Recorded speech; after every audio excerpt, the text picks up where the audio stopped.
श्री स्वामी समर्थ ओम साईनाथ. आपल्या चॅनल साईचा मध्ये मनापासून हार्दिक स्वागत आहे. तुम्हा सर्वांना रामनवमीच्या हार्दिक शुभेच्छा. तो साईंचा उत्सवाचा दिवस आहे, त्याची मी पूजा मांडणार आहे. तो माझा व्हिडिओ तुम्ही शेवटपर्यंत नक्की बघा आणि नेहमीप्रमाणे तुम्ही माझ्या व्हिडिओला लाईक, सबस्क्राईब आणि शेअर नक्की करा. सदा सत्स्वरूपं चिदानन्दकन्दं जगत्सम्भवस्थानसंहारहेतुं स्वभक्तेच्छया मानुषं दर्शयन्तं नमामीश्वरं सद्गुरुं साईनाथं.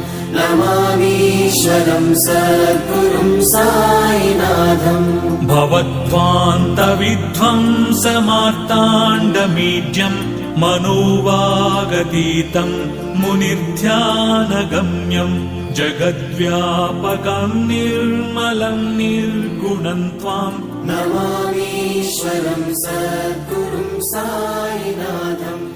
नमामीश्वरं सद्गुरुं साईनाथम्. भवाम्बोधिमग्नार्ति ॐ साई नमो नमः.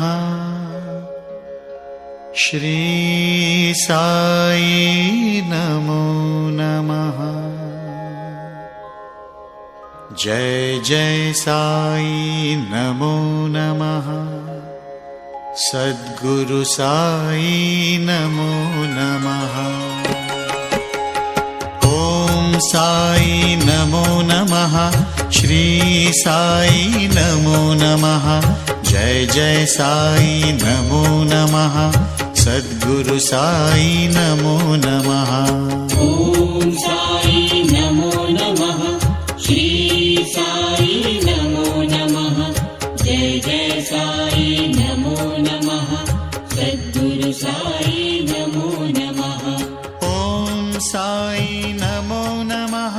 श्री साई नमो नमः. जय जय साई नमो नमः. सद्गुरु साई नमो नमः.